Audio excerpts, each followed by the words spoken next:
Mojo Já, episódio número 2. Fala pessoal, estou começando o podcast número 2 do Mojo Já. E nesse podcast eu entrevisto o Dr. Souto. Ele é uma referência em dieta paleolítica aqui no Brasil. Já já vocês vão saber o que isso é. E aproveita, a entrevista tá incrível. Ele dá uma aula não só de nutrição, mas também de história, antropologia e tudo mais. Várias vezes na entrevista eu fiquei de boca aberta, não era de fome, mas pela quantidade de informação e pela facilidade que ele tem de colocar em palavras e em analogias conceitos bem complicados de alimentação e do funcionamento do corpo humano. É isso aí, não esquece de seguir a gente no Facebook, facebook.com/seumojojá, para saber dos novos episódios, das últimas novidades sobre mentalidade e nutrição, e vamos curtir junto essa entrevista.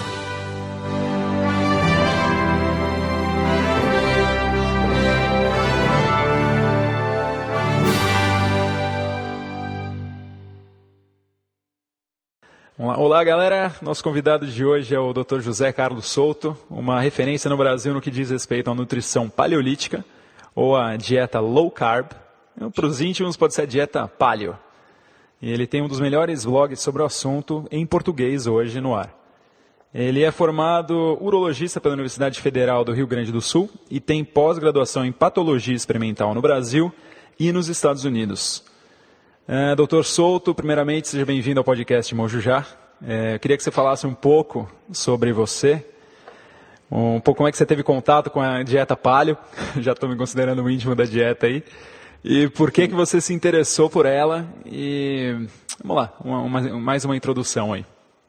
Então tá, obrigado Rodrigo, obrigado pelo convite. Então assim, a primeira coisa que as pessoas estranham é por que um urologista está tratando desse assunto. Então, na realidade, foi uma coisa casual, foi um interesse, foi crescendo. O que aconteceu foi que, quase 3 anos atrás, eu ouvi uma entrevista, um podcast em inglês, com Gary Taubes. Gary Taubes é um autor, um jornalista que escreve sobre temas científicos polêmicos. E o Taubes escreveu um livro antológico chamado Good Calories, Bad Calories, no qual ele praticamente vira do avesso todos os nossos conceitos sobre nutrição e saúde. E eu ouvi aquela entrevista e eu fiquei muito intrigado, porque ao mesmo tempo que ele estava dizendo o contrário de tudo o que a gente aprendeu na medicina, em termos de nutrição, a lógica com a qual ele estava argumentando era uma lógica perfeita, quer dizer, uma coisa que eu fiquei convencido que eu tinha que ler o livro. E eu comecei a ler o livro e comecei a me dar conta de que as diretrizes de nutrição que a gente segue e que são basicamente as mesmas há 40 anos, elas são baseadas num castelo de cartas, que quando a gente vai ver no que está por trás dessas diretrizes, imaginando que é a mais pura ciência, na realidade, o que está por trás dessas diretrizes é uma grande ficção.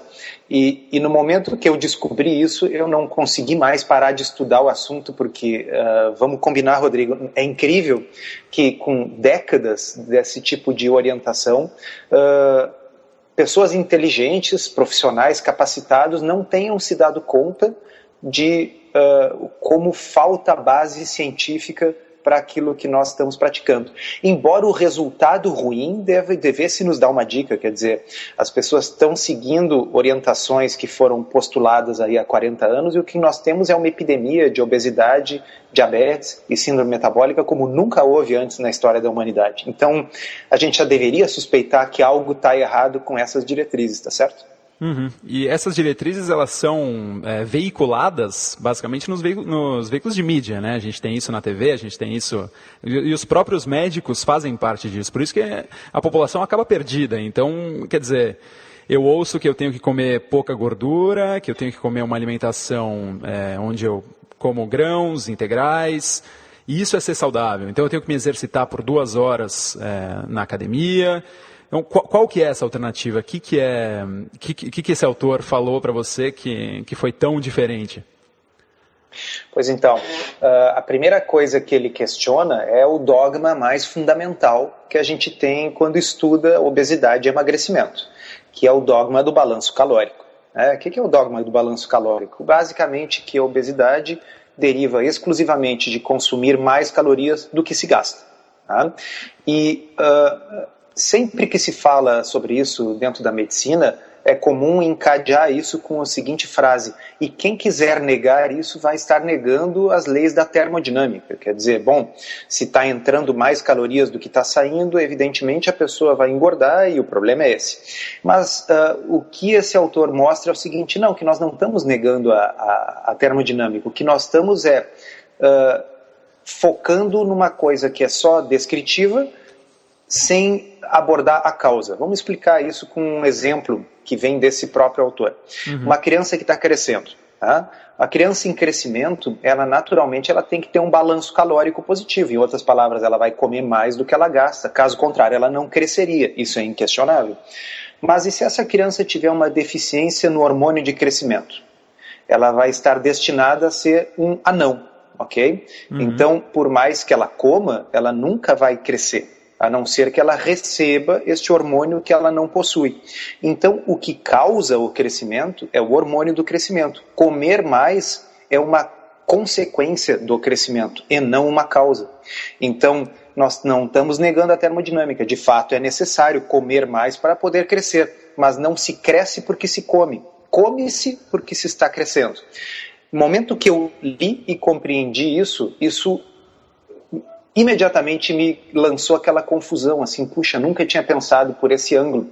E aí existem vários outros exemplos, depois se tiver tempo a gente pode citar, mas todos lançando atenção para esse fato de que o que determina o crescimento é o hormônio do crescimento, e o que determina o aumento do tecido gorduroso no corpo também são hormônios. E comer a mais pode ser uma consequência e não uma causa. Então, basicamente, não adianta a gente tomar uma Coca-Cola, tomar algum refrigerante, 200 calorias, sair correndo para queimar e falar, não, eu tomei esse refrigerante, mas eu estou saindo para comer. Não importa se eu comi brócolis, ou se eu comi berinjela, ou se eu comi abobrinha, ou se eu tomei uma Coca-Cola, ou se eu tomei ou se eu comi um cheeseburger ou alguma coisa desse tipo. Esse é o ponto onde a maioria das pessoas entende errado, que cada caloria é igual à caloria de um refrigerante ou a caloria de algo que é uma comida que a gente encontra na natureza, por exemplo. Exatamente. Eu acho que é interessante fazer algumas analogias extremas, porque eles ajudam a expor a falácia do argumento, tá certo? Então vamos colocar o seguinte: se eu beber um copo de gasolina, tá? Tem um monte de calorias ali, tá certo? Um copo de gasolina faz uma moto andar alguns quilômetros. Tá? No entanto, eu não vou engordar com isso. Na realidade, o máximo que vai acontecer, eu vou passar mal. Por quê? Porque o corpo não metaboliza gasolina da mesma forma que ele metaboliza açúcar. Tá? Então, claro, é um exemplo extremo, mas agora o que eu vou argumentar, e que é fácil das pessoas entenderem, é o seguinte: é evidente que a resposta metabólica do organismo a 100 calorias de algodão doce é diferente do que a 100 calorias de brócolis, embora ambos sejam 100 calorias, tá certo? Então, o efeito endócrino, o efeito sobre os hormônios desses diferentes alimentos, embora ambos tenham 100 calorias, é completamente diferente. E conforme os hormônios são ativados, nós podemos ter o destino dessas calorias no sentido de armazenamento ou dessas calorias no sentido de utilização pelo músculo, embora sejam as mesmas 100 calorias. Entendi. E vamos lá, como que esse autor colocou, e até o Rob Wolf, que criou a dieta paleo, quais são as especificações, como que foi criada e no que ela se baseia? Porque paleolítico dá aquela impressão de homem das cavernas. Que acredito que muitas pessoas, quando ouvem pela primeira vez essa dieta, falam, bom, é só comer carne. Então eu vou comer frango, eu vou comer peixe, eu vou comer carne e eu estou bem, porque a proteína, isso é tradicional no meio de exercício, no meio de esporte, a proteína forra mais o estômago, então faz com que a gente queira comer menos, precise comer menos. Então, como que funciona? É só proteína que a gente vai estar comendo? Qual que é o foco da dieta paleo? Definitivamente não. Então vamos voltar um pouquinho antes. O Gary Taubes, que é o autor que eu estava mencionando no início, o negócio dele nem é dieta paleolítica e o livro dele não é um livro de dieta.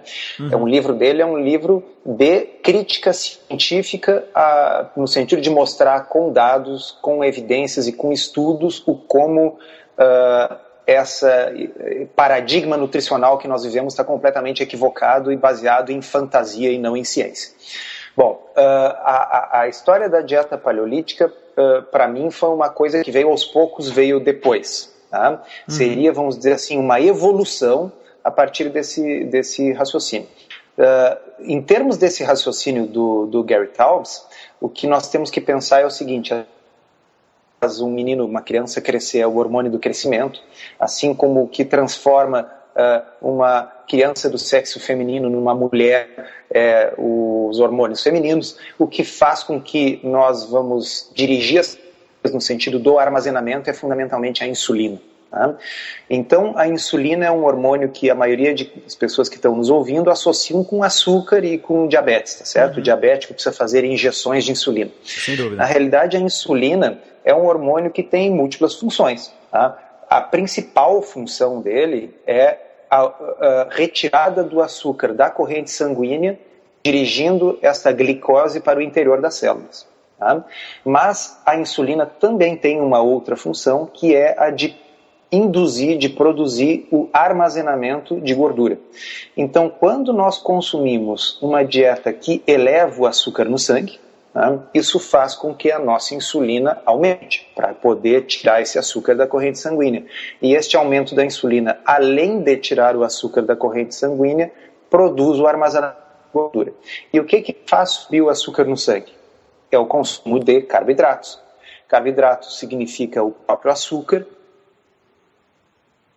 o amido que está presente nos grãos, na farinha, que está presente na batata, no arroz, ok? Todos esses alimentos, eles contêm glicose. O amido, vamos pegar, por exemplo, a farinha de trigo, nada mais é do que um polímero de glicose, ou seja, moléculas de açúcar, uma grudada na outra. Então, embora aquilo não seja doce ao paladar, aquilo é açúcar e é absorvido como açúcar em poucos minutos. Então, se nós comemos um pão ou se nós pegamos açúcar do açucareiro e botamos na boca, bioquímico, metabólico, nós estamos fazendo exatamente a mesma coisa. Okay? Isso pode enganar muita gente, né? E, inclusive, sobre os pães integrais, sobre grãos integrais, a única diferença seria que eles demoram um pouco mais para virar açúcar, para serem absorvidos. E sabe, Rodrigo, que nem demoram tanto mais. Tá? Isso é uma das grandes surpresas à medida que eu fui estudando isso, porque nós aprendemos isso. Quer dizer, o que você falou agora é a sabedoria convencional. Os alimentos integrais seriam carboidratos complexos que são absorvidos de forma lenta. Mas há pelo menos 20 anos se sabe que isso não é verdade. E a gente pode conferir isso aí. Dá um pause agora no podcast, entra no Google e bota ali índice glicêmico, ok? E vai ver o índice glicêmico do pão preto e o índice glicêmico do pão branco. É virtualmente a mesma coisa. Então, o pão integral, ele tem mais fibras, não há dúvida, mas a velocidade com que a glicose vai subir no sangue após o consumo do pão integral é praticamente a mesma após o consumo do pão branco, que é praticamente a mesma após o consumo de açúcar puro do açucareiro. Sensacional. Então, uma vez que a gente tenha essa elevação do açúcar no sangue, a insulina vai se elevar, e isso tende a, quando feito diariamente, cronicamente, por muitos anos, produzir o acúmulo de gordura. Ok? Bom, a dieta paleolítica, ela é uma forma diferente de pensar o mesmo assunto e que acaba chegando a uma conclusão muito próxima, ok? O que é a ideia da dieta paleolítica? Vamos fazer o seguinte raciocínio, o seguinte experimento mental. Imagina que um de nós, sem nenhuma experiência ou qualificação para isso, receba o seguinte emprego: nós temos que cuidar de animais num zoológico, ok? Então eu tenho aqueles animais no zoológico e eu tenho que decidir o que eu vou dar para esses animais comerem. Tá? O que qualquer um de nós faria? A gente iria procurar nos livros ou procurar na Wikipédia, enfim, né, para saber qual é a alimentação natural desses animais, certo? Então se eu quero saber o que uma preguiça come, bom, eu vou ver lá que a preguiça é originária da Austrália, tá certo? Que ela come folhas de eucalipto, né? Ou se eu quero saber o que um panda come, eu vou ver onde é que o panda vive, descobrir que ele come bambu, enfim. Tá? Mesmo que eu vá procurar isso nos livros, os livros tiraram isso da onde? A Wikipédia tirou isso da onde? Alguém um dia teve que fazer um trabalho de campo, ok? E descobrir no habitat natural deste animal o que ele come, ok? Então, isso se aplica a todos os animais do zoológico. Por que não se aplicaria ao ser humano? Okay? O raciocínio, o nome dieta paleolítica é o nome que colou, e ele é o nome que colou porque ele é baseado num estudo que foi publicado na revista médica mais importante do mundo, que é o New England Journal of Medicine, em 1985. Então, para quem acha que isso é uma moda nova, veja bem, pessoal, isso foi publicado em 1985. Bom, na revista médica. O nome já é paleolítico, né? Então, moda nova, acho que é meio difícil ser. Então, assim, o que aconteceu?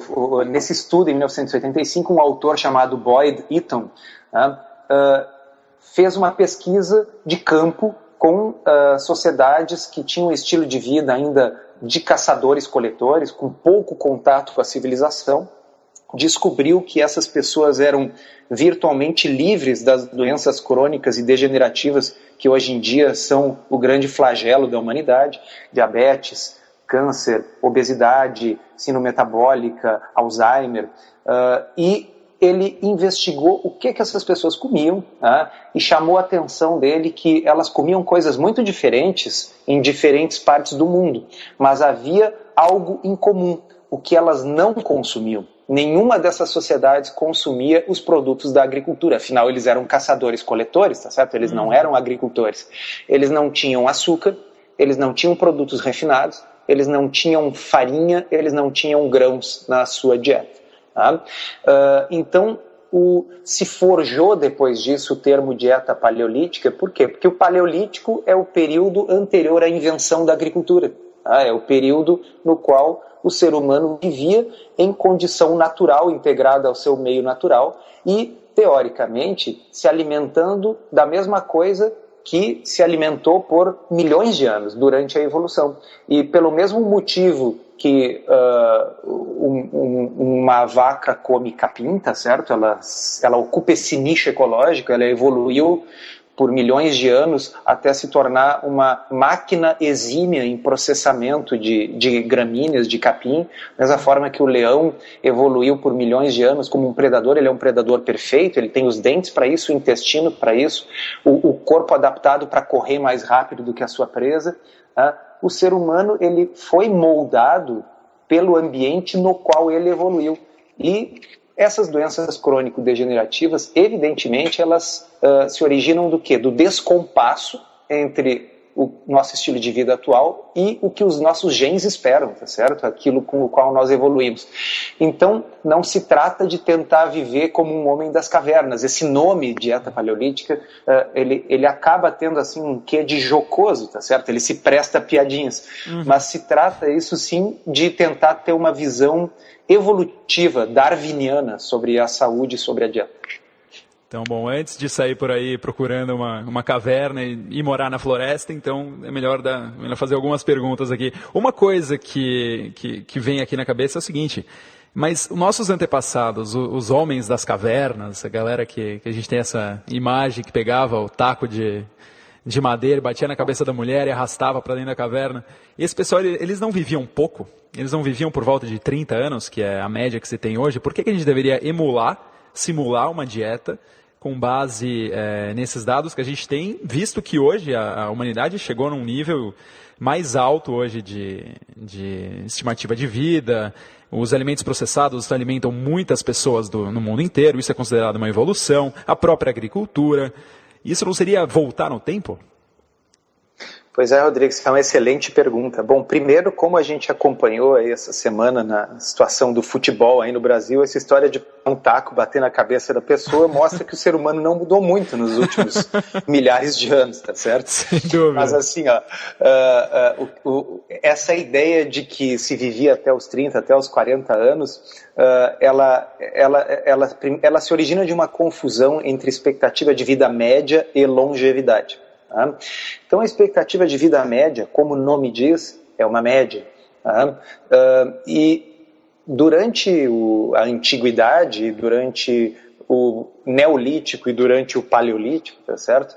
Os nossos antepassados tinham uma mortalidade infantil elevadíssima. Isso só mudou da segunda metade do século XIX para cá.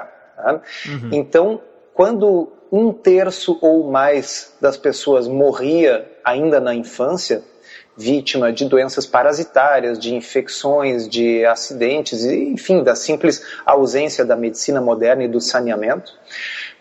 Vamos fazer assim um exemplo bem caricato para ficar bem simples. Vamos imaginar 10 pessoas, tá? Das quais 5 morram antes de completar 1 ano de idade e 5 vivam até os 100 anos de idade. Tá? A expectativa média destas 10 pessoas será 50 anos. Tá? Então, expectativa de vida média e longevidade são duas coisas diferentes. Nesse exemplo que eu dei, a longevidade era 100 anos, mas a expectativa de vida média era 50.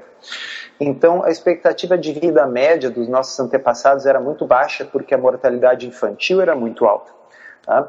Hoje em dia, nas tribos caçadoras-coletoras que a gente pode observar, nós vemos que aquelas pessoas que conseguem superar a infância vivem frequentemente até os 60, 70 anos. Tem um trabalho famoso de um pesquisador chamado Staffan Lindberg. Lindberg viveu muitos anos entre os moradores de Kitava, que é uma ilha na Indonésia.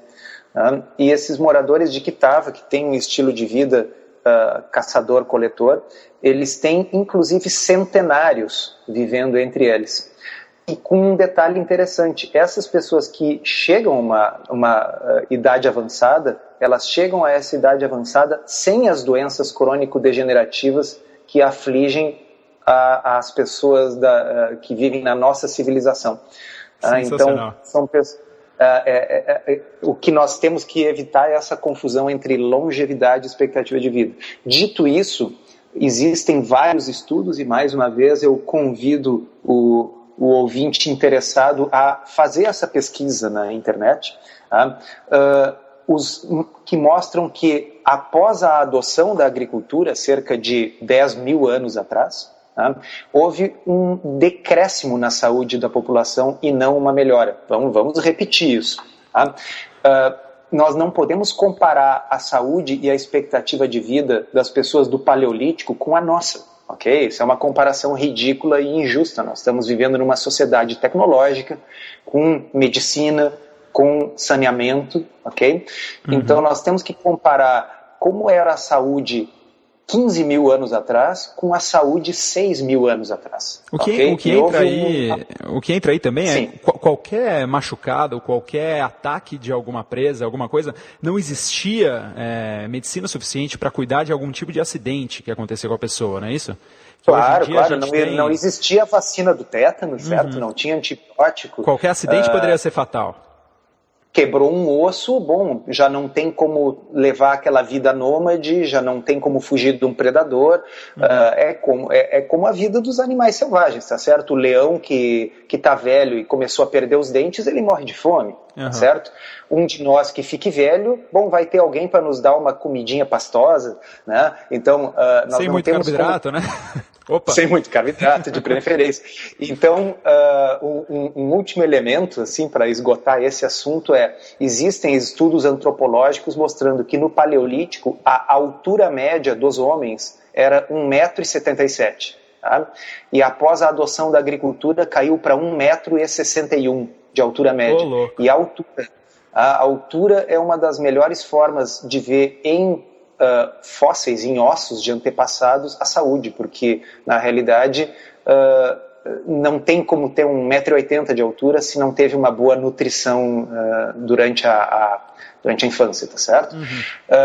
E, por fim, uma outra coisa importante é o seguinte: nem tudo que é bom para o indivíduo é bom para a espécie. E nem tudo que é bom para a espécie é bom para o indivíduo. Então nós vamos pegar a história da agricultura. Evidentemente a agricultura foi uma das melhores coisas que aconteceu para a espécie humana.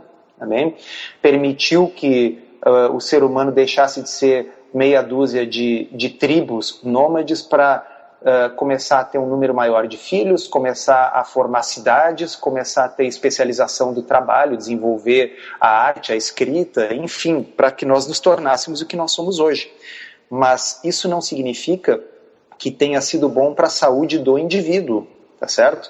Então, foi aquele pacto faustiano, quer dizer, em troca de calorias baratas, o ser humano ganhou nutrição ruim.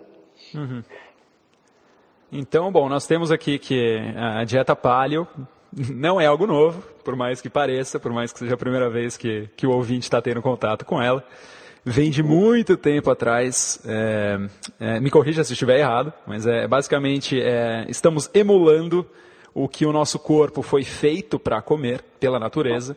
Correto. O que os nossos antepassados comiam e o que a própria natureza moldou o nosso corpo para aceitar como menos inflamatório, com menos rejeição ao que a gente ingere, para a gente ter menos doença e ter uma vida saudável como foi colocada pela natureza.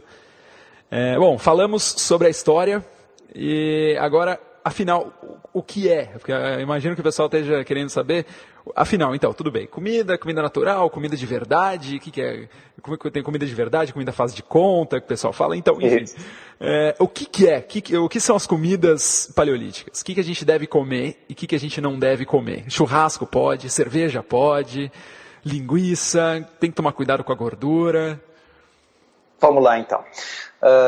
Primeiramente, assim, esse conceito de comida de verdade é um conceito que me é muito caro, é um conceito que vem justamente desse movimento da dieta paleo. Comida de verdade significa basicamente plantas e animais, tá certo? Então, eu sei o que é um ovo, a minha bisavó sabia o que era um ovo, tá certo? Eu sei o que é um salmão, a minha bisavó sabia o que é um salmão. Agora, eu não sei como fazer um Cheetos ou um sucrilho, tá? E a minha bisavó não sabia o que era isso, tá certo? Isso é uma coisa produzida em uma fábrica, produzida em laboratório. Tá? Metade dos ingredientes são provavelmente impronunciáveis. Tá? Então, comida de verdade significa uma coisa que não precisa rótulo, ok? São plantas e animais. Tá? Isso forma a base do que deve ser a alimentação humana, e é difícil argumentar com isso, tá certo? Bom,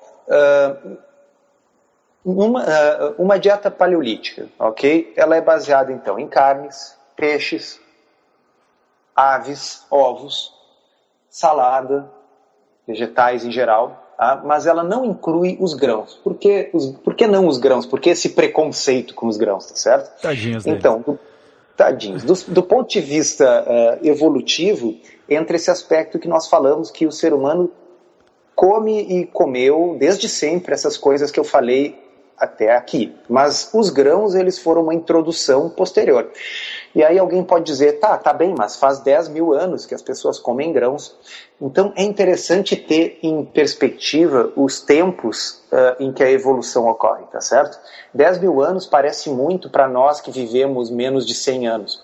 Mas em termos da evolução do gênero humano, é menos de 0,5% do tempo que nós estamos na Terra. Tá? São 300 gerações. Tá? 300 gerações não é exatamente suficiente para transformar o ser humano de um caçador-coletor que ele era, do ponto de vista genético, em um sujeito que está perfeitamente adaptado ao consumo de grãos. Tá? Então, os grãos, eles são uma grande fonte de amido, de carboidrato, que, como nós conversamos lá no início, aumenta o açúcar no sangue, aumenta a insulina, facilita o acúmulo de gordura. Tá? Esse aumento... Só para o pessoal entender, então. O período que a gente tem aqui, você falou, quanto que é o período que a gente está adaptado a carboidratos? Que a gente está comendo grãos? E nós estamos comendo 10 mil anos. 10 mil anos. Então, comparando isso com o período que nós somos, quem nós somos, isso é extremamente pequeno. Então, a gente, é extremamente pequeno. Nós não criamos ainda a adaptação necessária, natural, para lidar com esse tipo de alimento. Você acredita que isso algum dia virá?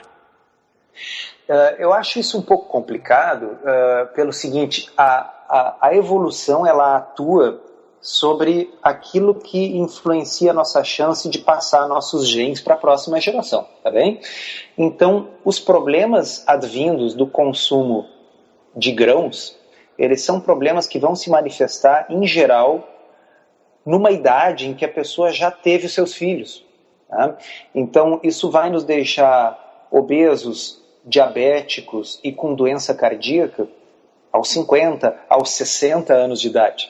Mas nós, nessas alturas, já passamos os nossos genes adiante. Então, coisas que matam as pessoas antes que elas tenham chance de ter filhos, essas têm grande influência sobre a evolução. Tá certo? Agora, aquelas coisas que nos adoecem aos poucos, cronicamente e só na idade adulta, provavelmente demorariam muito para mudar, se é que mudariam. Então, é uma coisa completamente especulativa, mas na minha opinião, na minha forma de ver, o ser humano nunca vai ter chance de se adaptar adequadamente a esse consumo exagerado de carboidratos, tá? Pelo fato de que as doenças advindas disso são doenças crônicas que vêm a se manifestar após a idade em que esses genes de intolerância aos carboidratos já passaram para a próxima geração. É até um pouco contraintuitivo, né? A gente evolui olhando para trás, no estado que a gente está hoje, né? Então, o que acontece é o seguinte, eu sugeriria ao ouvinte pedir em casa para sua mãe, para sua avó, um álbum de fotografias antigo, mas um álbum de fotografia que seja de preferência da década de 50 para trás, tá? Década de 60, 50. E dê uma olhada naquelas pessoas. Tá? A maioria das pessoas até a década de 60 era magra. Alguns um pouquinho mais cheinhos, outros menos, mas a obesidade como nós vemos hoje, que afeta, obesidade e sobrepeso afetam 2/3 dos adultos. Tá? Até 50 anos atrás, isso afetava 5% dos adultos. Tá?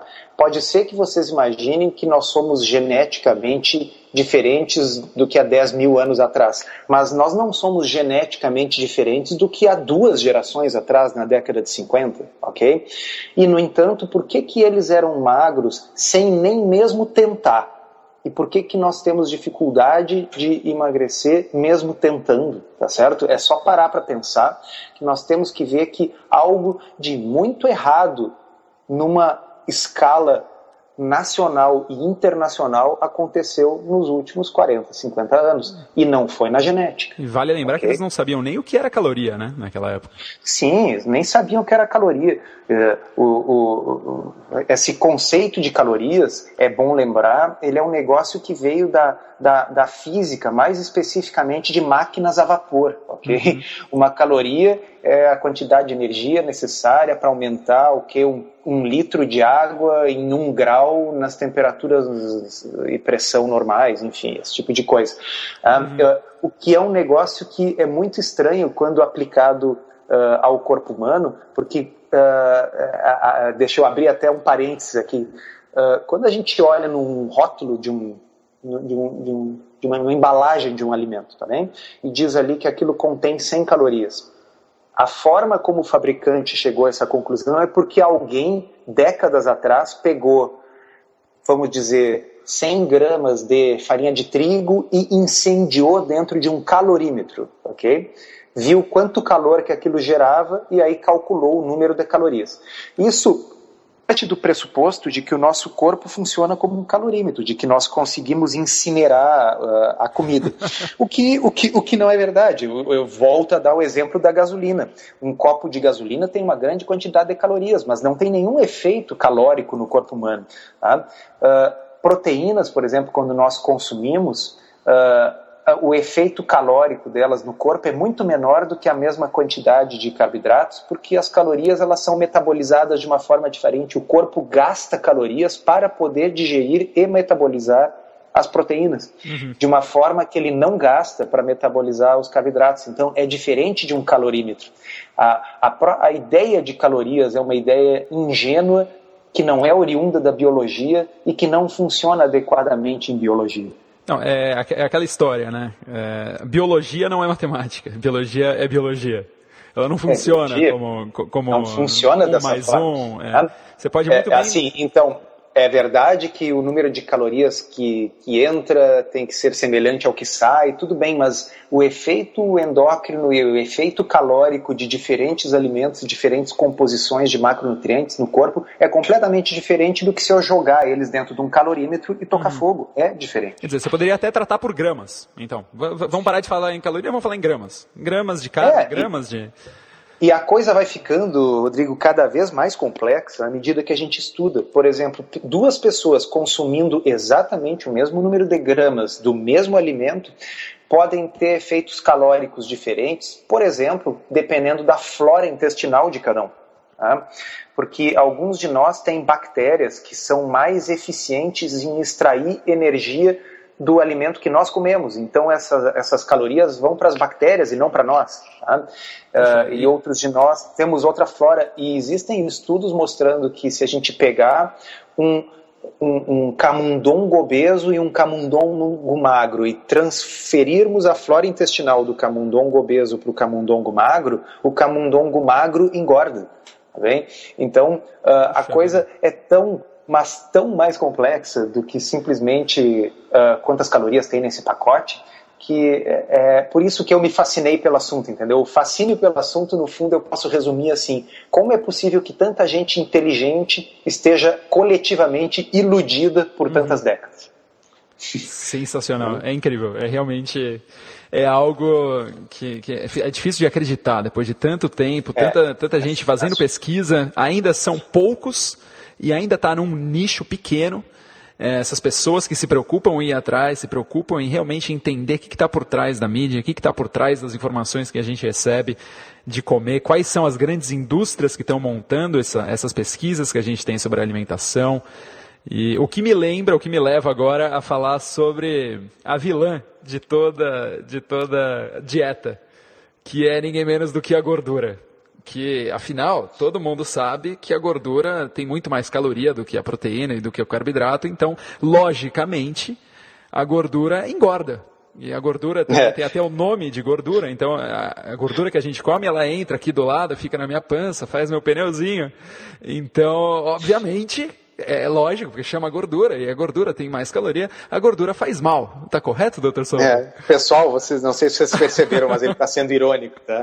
Então, assim, a gordura, pelo contrário, ela é amiga nessa nossa dieta. Tá? Então, assim, como é que nós vamos começar a resumir isso? Vamos lá. Esse eu concordo, é o ponto crucial. Tá? O porquê que tudo isso que nós falamos até agora, nos últimos 40 minutos, não é adotado pelos nutricionistas? Porque que, se nós já sabemos que os carboidratos aumentam a glicose, que a glicose aumenta a insulina e que a insulina leva ao acúmulo de gordura, se nós sabemos, após décadas de estudos, que a restrição de carboidratos na dieta, a retirada do açúcar e dos farináceos e dos grãos leva à perda fácil de peso, sem fome, por que isso não é o apregoado por todos os nutricionistas e por todos os médicos? E a questão crucial é a questão da gordura. Porque a nutrição, eu gosto de dizer, ela é um jogo de soma zero. Tá? A pessoa tem que comer alguma coisa. Tá? É diferente de outras atividades humanas que a pessoa pode fazer ou pode não fazer. Quer dizer, a pessoa pode praticar exercício ou a pessoa pode ser sedentária. Tá? A pessoa pode ver televisão ou pode não ver televisão, mas nós não temos a opção de não comer. Tá? Então nós temos que comer para permanecer vivos. E se nós tiramos uma coisa da dieta, outra coisa vai ter que tomar o seu lugar. Tá? Na década de 50 e 60, os pesquisadores começaram a chegar à conclusão, baseados em estudos muito mal feitos, de que a gordura era a causa da doença cardiovascular. Tá? O que eu quero dizer com estudos mal feitos? Um pesquisador famoso, conhecido como Ancel Keys, era o seu nome, era um fisiologista, ele avaliou a incidência de doença cardiovascular e o consumo de gordura em diferentes países. Tá? E ele concluiu que os países onde havia um consumo maior de gordura eram aqueles países onde tinha mais doença cardiovascular. Acontece que existia dados disponíveis sobre 22 países na época, e alguns desses países tinham resultados muito diferentes, ok? Tinham um consumo alto de gordura com pouca doença cardiovascular e outros tinham um consumo baixo de gordura com bastante doença cardiovascular. Mas este pesquisador ignorou todos os casos que não fechavam com a sua hipótese e publicou um estudo só dos países que fechavam com a sua hipótese. Tá? E isso convenceu muita gente na época. Quando as diretrizes que vieram a dar origem à pirâmide alimentar, que todos vocês conhecem, quando essas diretrizes foram produzidas, ninguém tinha ainda conduzido estudos para confirmar se essa teoria do Dr. Ancel Keys era verdadeira ou não. Tá? Então as diretrizes foram lançadas antes que alguém tivesse a chance de ver se elas eram baseadas em verdade, em ciência ou não. Bom, esses estudos depois vieram a ser conduzidos e um a um esses estudos começaram a dar resultado negativo, mostrando que a gordura na dieta não tinha nenhum impacto sobre a saúde. Ok? Consumir menos gordura na dieta não prevenia nenhum tipo de doença, nem obesidade, nem doença cardiovascular, nem câncer, nem derrame. Tá? Bom, mas aí, pessoal, já era tarde. As diretrizes já tinham sido publicadas há 10 anos. Ok? Carreiras já haviam sido construídas em cima delas, pessoas davam palestras, professores davam aulas ensinando que tinha que restringir a gordura na dieta. Tá? E isso se tornou um dogma. Então, hoje, no meu blog, eu publico cada poucas semanas algum artigo científico mostrando que a gordura na dieta não tem nenhum impacto. A ciência já é inequívoca sobre isso em 2013, mas as diretrizes não mudam. E por que isso é importante? Porque quando eu digo para as pessoas, vocês não podem comer gordura, ora, eu disse para vocês que a nutrição é um jogo de soma zero, quer dizer, a pessoa vai ter que comer outra coisa no lugar, e essa coisa será carboidrato, ok?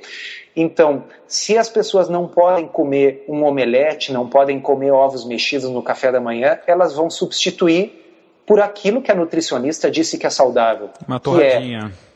Que é uma torradinha de pão integral, tá? Com uma margarina light, ok? Que tem menos gordura, tá certo? Se tem gordura trans, a pessoa não se importa. O importante é que ela tem menos gordura, ok? Com leite integral não, com leite desnatado, tá certo? Onde eu tirei a gordura do leite, sobrou só o açúcar, fazer uma água com açúcar, ou com suco de laranja. Então, um copo de suco de laranja tem a mesma quantidade que um copo de Coca-Cola em termos de açúcar. Tá? Então, o café se tornou, ou, claro, né, porque não um pote de cereais integrais com esse leite desnatado. Cereal é carboidrato, leite desnatado também é carboidrato. Então, as pessoas, sem perceber, começaram a comer muito mais carboidrato na medida em que comiam menos gordura. E se vocês forem olhar a pirâmide alimentar, está lá escrito, a base da pirâmide alimentar é 6 a 11, vou repetir, 6 a 11 servidas diárias de pães, massas, arroz, batata, farináceos, ok? E eu vou voltar lá para o início da nossa conversa, Rodrigo. Se um marciano chegasse na Terra, ok? Que nem nós chegando no zoológico, o marciano chegou na Terra e ele quer saber qual é a dieta ideal para o ser humano. Se ele for olhar o que o ser humano come na natureza, no seu ambiente natural, ok? Como o pessoal fez lá na ilha de Kitava. Vamos ver o que aqueles caçadores-coletores comiam. Cadê o pão? Cadê a massa? Cadê o arroz? Cadê o açúcar? Cadê os farináceos? Isso nunca fez parte da dieta humana. Isso é uma criação, isso é uma ficção. Isso é uma ficção total, sem nenhuma base na ciência. É isso que eu quero dizer quando eu digo que as diretrizes nutricionais que nós somos orientados a seguir são uma ficção total, elas não são baseadas em ciência. É um castelo de cartas quando nós começamos a escavar um pouquinho a ciência que deveria estar na base, baseando essas diretrizes.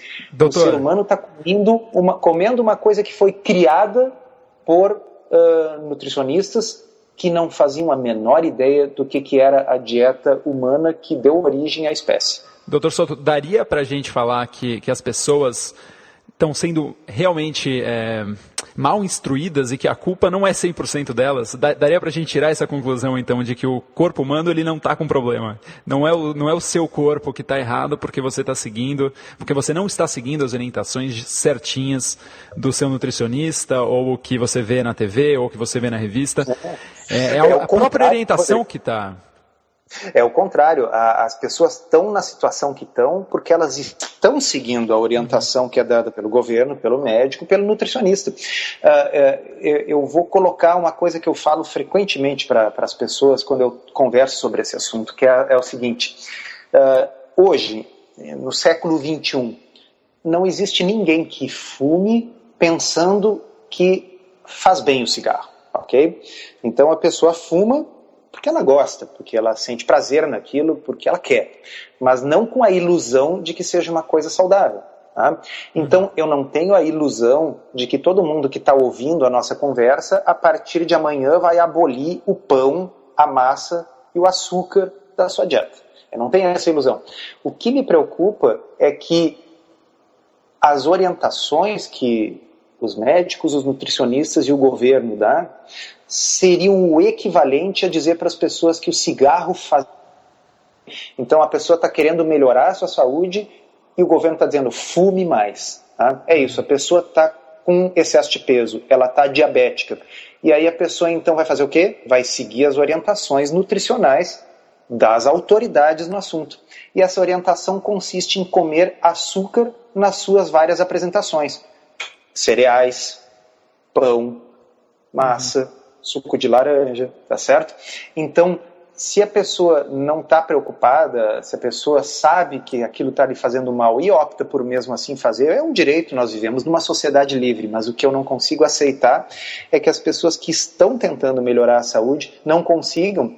Como você disse, não é culpa delas, elas estão seguindo as orientações, só que se eu tenho uma orientação errada, eu posso tentar seguir essa orientação 1000 vezes. Isso não vai tornar ela uma orientação certa. Uhum. Sem dúvida. Bom, então aqui a gente, até agora, só para dar uma recapitulada, a gente falou sobre os grãos, que a gente deve tirar porque nós não fomos feitos naturalmente, a natureza não nos fez para que a gente digerisse esses grãos. Colesterol e a gordura. De passagem, a natureza fez uma criatura que digere bem os grãos, que são os pássaros. Uhum. Eles têm, inclusive, uma moela que serve para isso. Então, para passarinho, o grão é uma boa. Então, até nascer algum ser humano com uma moela, então a gente ainda vai se inflamar comendo grão. Então, a gente acabou de falar sobre a gordura, sobre como existe esse grande mito por volta do colesterol, que foi um estudo do Ansel Keys, onde ele usou 22 países para fazer a pesquisa, mas apenas 7 foram colocados na pesquisa, os outros são considerados o quê? Paradoxos. Tem mais paradoxos do que normal, né? O número de paradoxos é maior do que o número do considerado correto. É muito conveniente.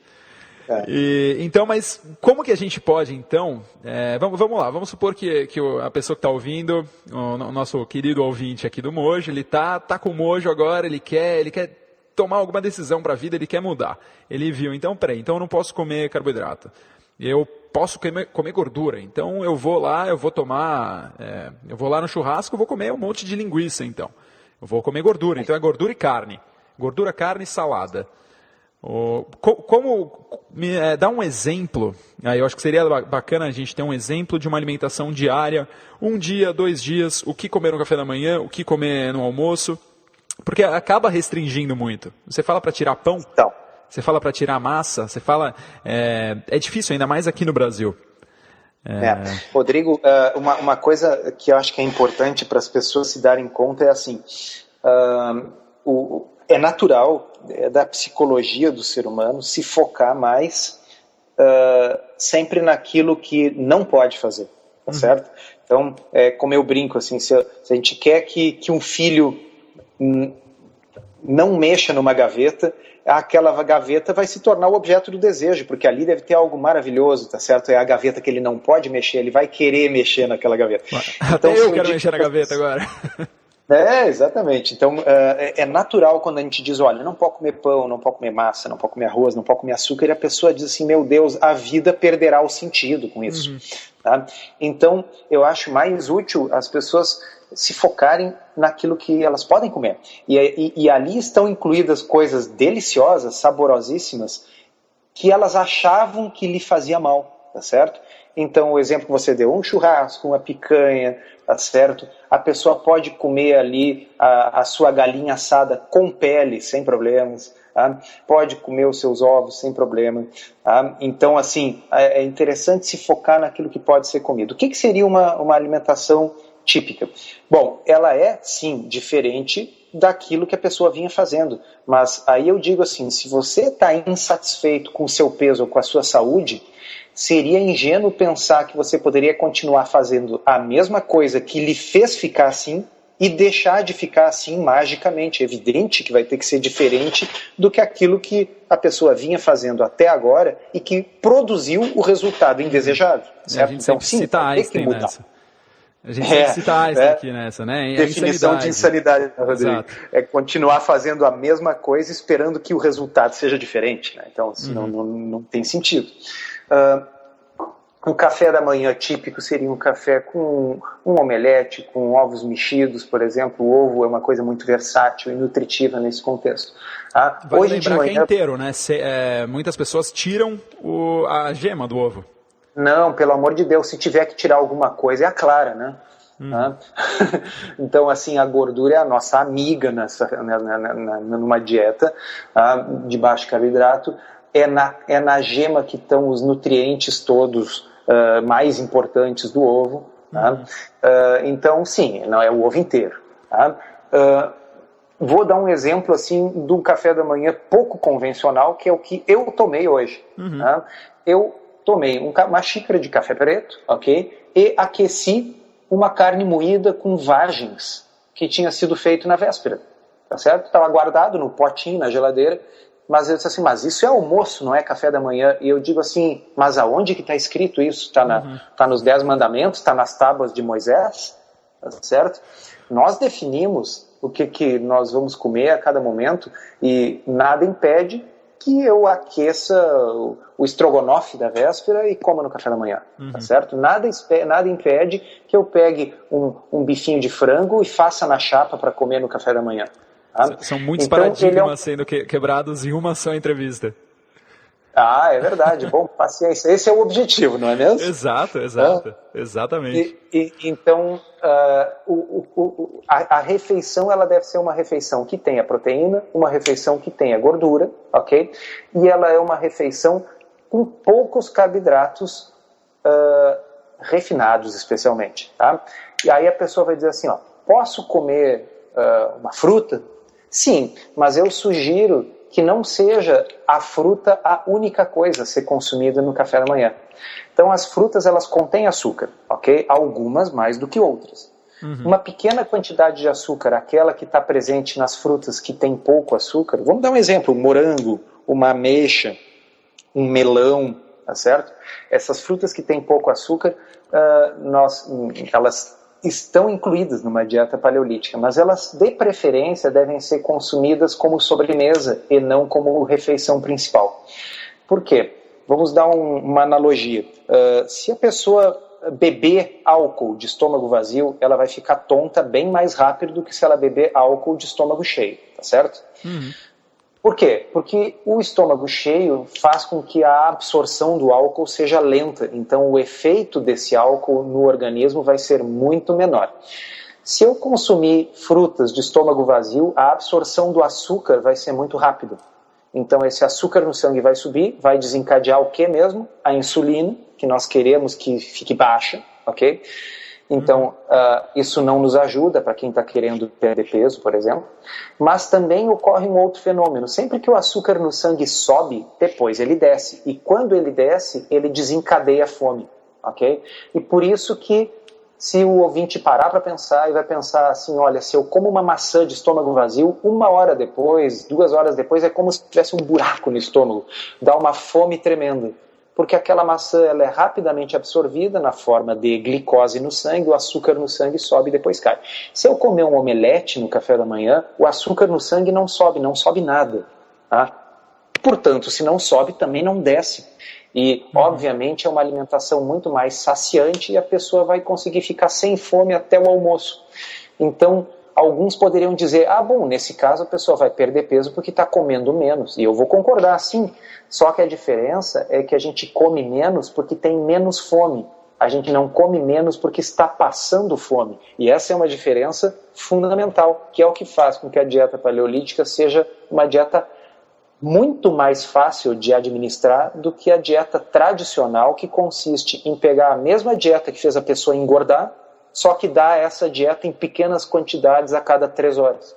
Que é o comer menos e se exercitar mais, que essa é a cabeça da maioria das pessoas e a orientação que elas recebem, né?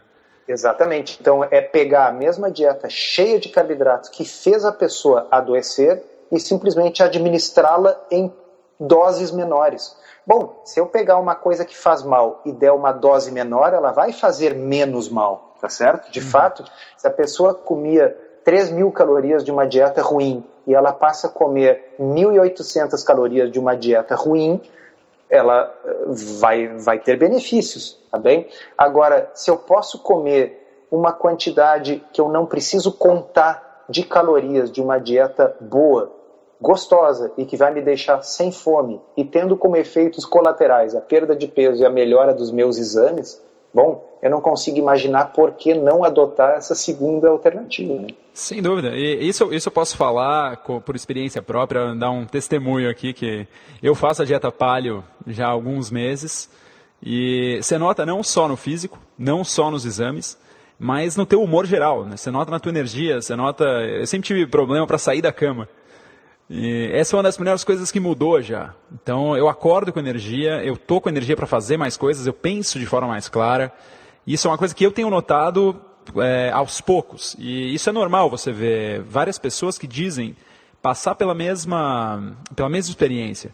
Elas passam a comer direito, o cérebro vive com base em gorduras. Se a gente baixa, aí o doutor Souto me corrige se estiver errado, essas gorduras provenientes de peixe, ômega 3, elas servem como matéria-prima para o cérebro. E quando a gente corta isso, a gente pode até acabar ficando mais burro, inclusive. Não é isso, doutor?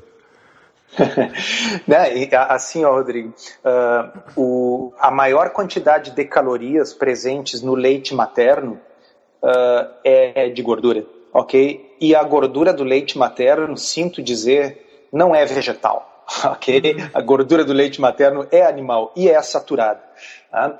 Então, a não ser que o ouvinte acredite que a natureza criou o leite materno com o objetivo de envenenar as crianças desde cedo, a lógica evolutiva é que, sim, a gordura saturada presente no leite materno e a gigante quantidade de colesterol presente no leite materno estão ali por algum motivo, né? Porque o colesterol é absolutamente fundamental para o desenvolvimento do cérebro, das sinapses, ok? E a gordura saturada é a fonte preferida de energia do corpo. Às vezes eu comparo para os pacientes, eu digo assim, olha, o corpo ele é que nem um carro flex, ele pode queimar, no caso do carro, gasolina ou álcool, no caso do corpo, carboidratos ou gordura. A diferença é que no carro, se eu misturo os dois combustíveis no tanque, eles vão ser usados na mesma proporção. Se eu tenho meio a meio no tanque, eles vão ser queimados meio a meio. No corpo não funciona assim. Se eu misturar carboidrato e gordura, o carboidrato eleva a insulina e a insulina faz o seu duplo papel, que é de fazer com que os carboidratos sejam queimados e fazer com que a gordura seja armazenada. Okay? Mas se eu não quiser armazenar a gordura e ficar cada vez mais gordo e doente, o que eu faço? Eu retiro os carboidratos da dieta. Que alternativa o corpo terá a não ser queimar a gordura? Então, eu tenho agora um corpo que se torna um exímio queimador de gordura. No momento em que ele queima a própria gordura, naturalmente a fome diminui, tá certo? Porque nós vamos ter um tanque acessório de combustível. Nós não precisamos botar tanto combustível pela boca na medida em que nós passamos a ter acesso ao nosso tanquinho particular de combustível, que é a gordura que nós carregamos no corpo. Uma outra analogia é assim... a gordura do nosso corpo serve como a bateria do nosso celular, tá certo? Ela serve para nos manter entre uma refeição e outra. Só que a insulina elevada, ela impede que o corpo tenha acesso a essa gordura. Então, quem mantém a insulina sempre elevada, comendo carboidrato o tempo todo... Comendo a cada 3 horas, inclusive? Comendo a cada 3 horas uma barrinha de cereal, uma fruta de estômago vazio, esse tipo de coisa, a pessoa está mantendo a insulina sempre elevada e está mantendo essa gordura inacessível. Então a pessoa acaba ficando com fome o tempo todo. É como um celular que está com a bateria viciada, que está com a bateria que não pega mais carga. Tem que botar na tomada o tempo todo. Se a bateria está boa, se a nossa insulina está baixa e nós conseguimos usar a própria gordura, nós conseguimos passar 16, 24 horas sem comer, sem passar mal, sem ficar tonto e sem ficar com grande fome. Parece bizarro para quem nunca fez uma dieta de baixo carboidrato, mas o Rodrigo me confirma, né, Rodrigo? Sem dúvida, uma das coisas mais incríveis é emagrecer sem passar fome. É sensacional. Você olha para o lado, você vê a pessoa comendo uma saladinha e meio franguinho. Aí ela tá com aquela cara... Ela tá mal, né? Ela tá com aquela... nossa, eu tô de dieta, tá difícil e tal. E você tá lá comendo um baita prato de legume, baita prato de carne, super bem, você fica satisfeitíssimo. Ainda depois de um tempo, você pode comer uma fruta após o almoço ou não. E você fica super bem, você tem energia, tem tudo, tá emagrecendo, tá mais saudável, e a outra pessoa lá na saladinha, tudo, comendo pãozinho integral, e mal.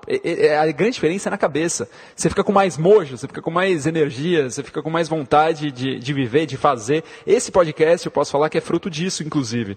Dessa mudança de mentalidade proveniente não só da alimentação, mas de outras partes da vida. Mas a alimentação é a base para a gente funcionar bem. O corpo é o veículo que a gente tem de interação com o mundo. Então, como o doutor falou, dependendo do que você coloca dentro, se você colocar lixo, sai lixo.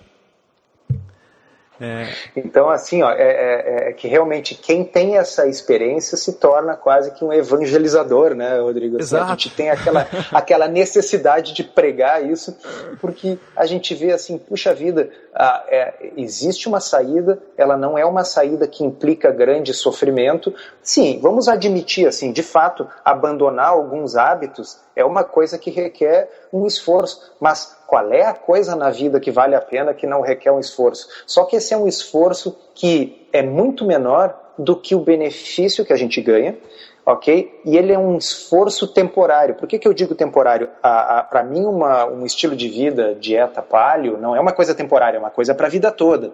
O que eu digo que é temporário é o esforço, porque depois de algumas semanas, ou que seja meses, sem consumir esses carboidratos, o desejo vai diminuindo, aquela fissura pelo açúcar e pelo pão desaparece, e aquilo que nos primeiros 14 dias era um grande esforço, não é mais esforço nenhum. A gente simplesmente passa a fazer aquilo de forma natural, vive assim a segunda natureza da gente, tá? E então passa a ser uma dieta sem esforço, sem fome e que mantém o peso sem restrição calórica. Bom, se isso aí não é a oitava maravilha do mundo, não sei o que é, né? Sem dúvida. O foco passa a ser você se sentir melhor continuamente. Não só naquele momento da refeição, né? Você está comendo pela nutrição, não só pelo prazer. É um prazer comer. É a comida. Você começa a notar até diferentes temperos na comida. Mas isso vem com o tempo. Mas, Rodrigo, só para não deixar passar uma coisa que eu estava me esquecendo de comentar, porque você tinha falado assim, olha, a maioria das pessoas fala assim, isso é a dieta da proteína, ou é só carne e tal. Então, assim, não é verdade. Eu posso testemunhar na minha própria dieta que eu nunca comi tantos vegetais, tanta salada, como eu como depois que eu adotei esse estilo de vida. Okay? Então, consumir uma quantidade grande de vegetais faz parte de uma dieta paleo. ok? A segunda coisa é a seguinte, mesmo pacientes vegetarianos, eu tenho, que fazem a dieta, tá? Claro, eles não são veganos, tá certo? Mas assim, pessoal que come ovos, tá? E come laticínios, é possível sim fazer uma versão adaptada da dieta. O importante é o quê? É a pessoa largar o açúcar, largar os alimentos processados e largar os farináceos. Tá? Porque muitos dos vegetarianos, na medida em que eles não podem obter as calorias da carne, eles vão obter as calorias das piores coisas, de pães, de tortas, de bolos, tá?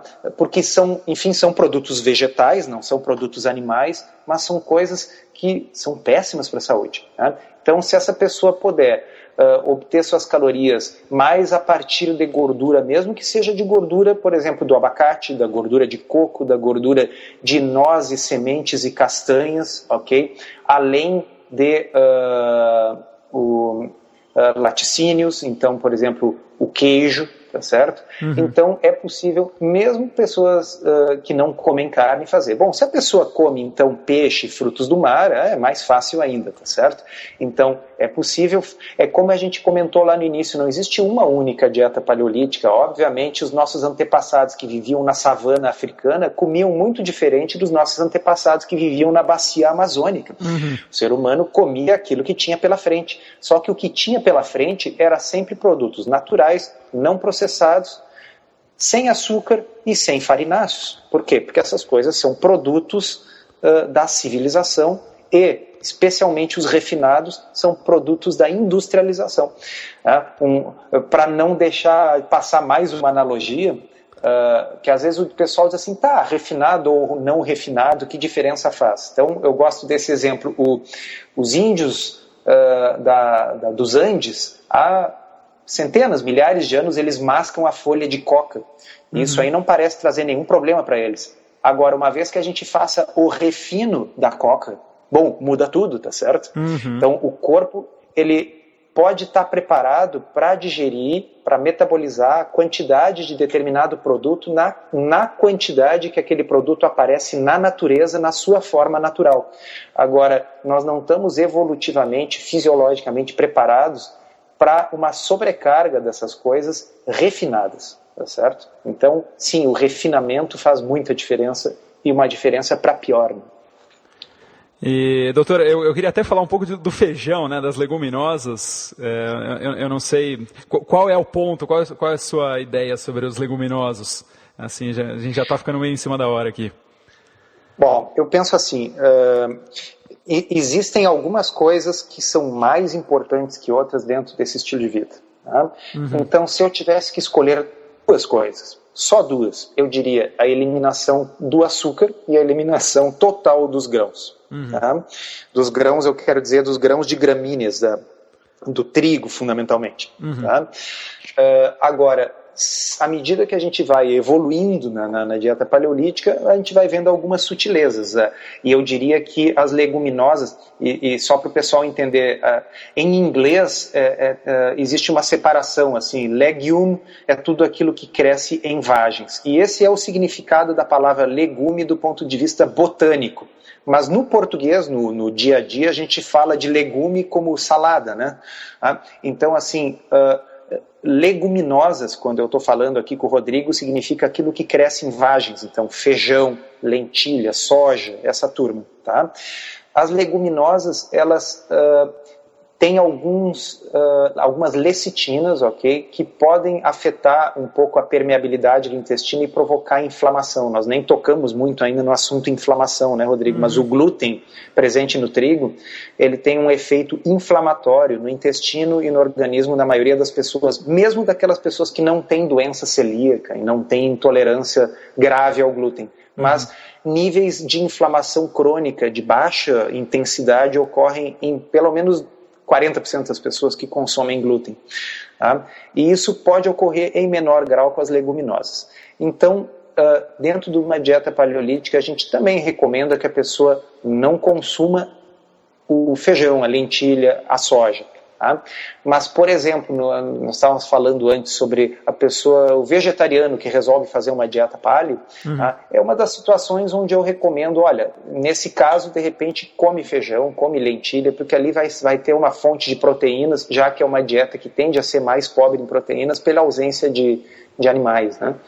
Então, eu acho que o feijão, vamos dizer assim, eu não recomendo na dieta, ok? Mas não é a parte principal. Parte principal, fundamental.